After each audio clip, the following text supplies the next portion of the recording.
Louisiana Beer Reviews looks at not your father's root beer, ale with the taste of spices. There are a few video reviews for this beer. Apparently it was introduced in 2012 by Small Town Brewery.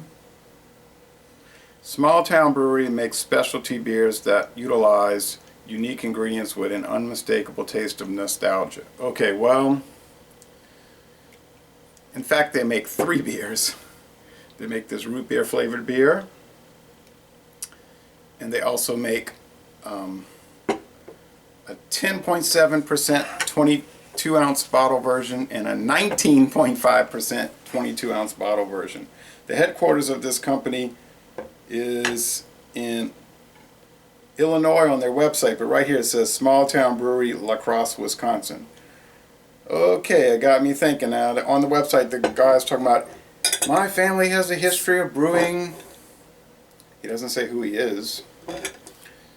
And I started thinking, I wonder if this is a city brewing, a city brewing company operation from the get-go.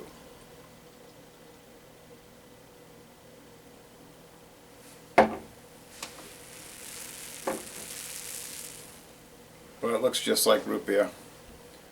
You know what root beer looks like. I don't have to. I think they're all about the same shade, and they have that fizzy head that dies right away. So this could be Melanie Brewing Company / City Brewing / Fusion Project, you know, Four Loko, Earthquake. I don't really care as long as it's good, but they do have a tendency to sort of do these masking operations where you don't know who it is.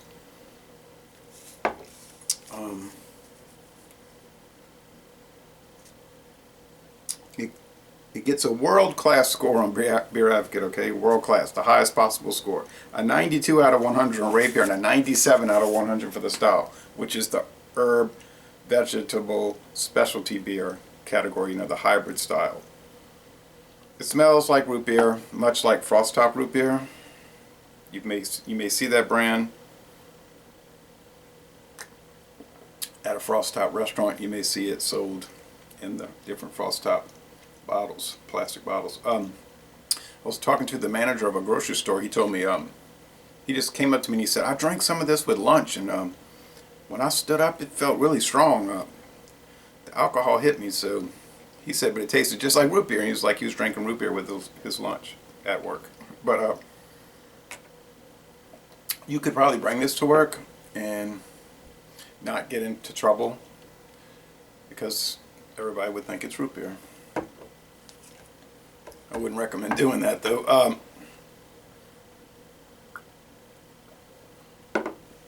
Unless you work where I work. Anyway, just kidding.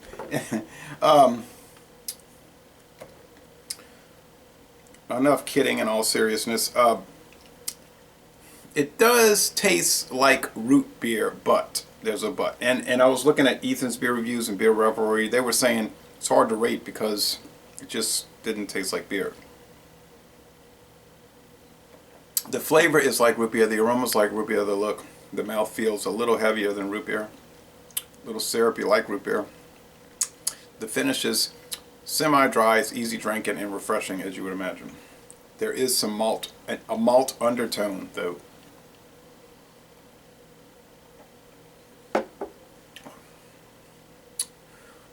It's got that, if you think about it, like, and I guess it's a power of suggestion. I see La Crosse, I'm thinking, okay, MX Ice. But that undertaste, it's got that Earthquake, 8% maybe, similar to that, because you know the Earthquake is 8% and up. It's got that Milwaukee's Classic Ice.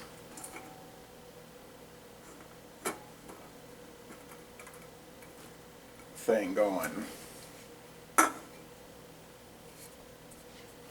Classic Ice now, Milwaukee's Classic Ice. Yeah, La Crosse, Wisconsin. Drink Beer LLC. and Latrobe, Pennsylvania, which is the old Rolling Rock. You might get one of these that'll say Memphis, Tennessee, and that's the old Schlitz Brewery that City Brewing bought. So they have a Pennsylvania brewery, the Wisconsin brewery they bought from Heilemann's, and the Schlitz Brewery that they apparently bought from Stroh's.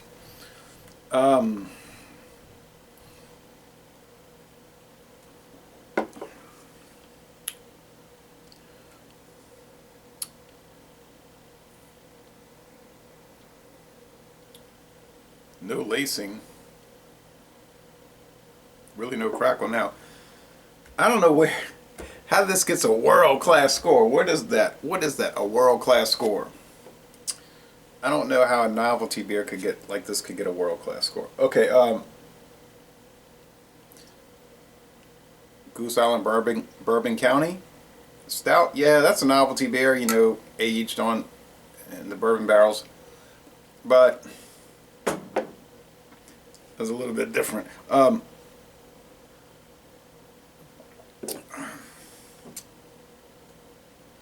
Natural vanilla extract, it really tastes like that. Other natural and artificial flavors and caramel color.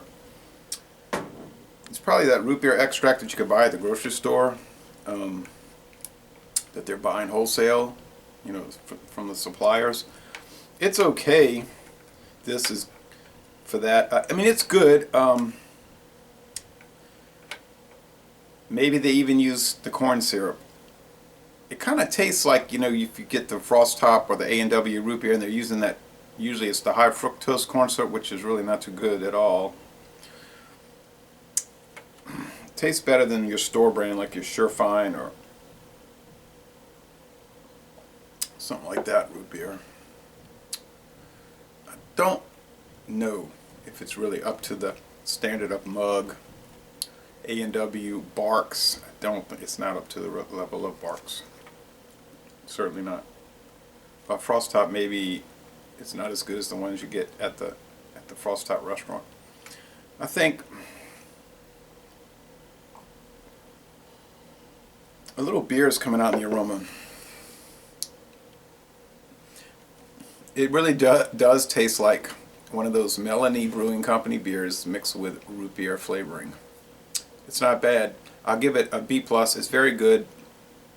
I don't understand the world class. I don't think you'd be able to take too many of these without it starting to make you feel sick. I mean, if I'm going to drink a 5.9% beer, this would be nice just to try and like play tricks on people, and it'd be something to have at a party or a picnic just to trick people and or start an interesting discussion. But for something that's much more quality, drinkable, better, refreshing, and enjoyable, I would say go 5.9. Go with natural ice. I mean, that's a real beer that tastes really good, and it's way better than this. I'm not trying to slam this. I mean, these things have a reason to exist. Don't get me wrong. The Wells Banana Bread beer, the Young's Double Chocolate Stout, the Budweiser and Clamato Chelada.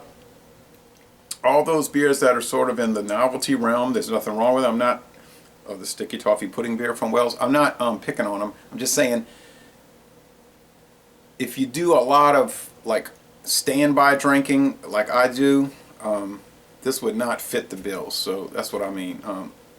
So Laissez-les Bon Temps Roulé, a very good, peculiar, expectedly novelty beer, and y'all come on down to New Orleans.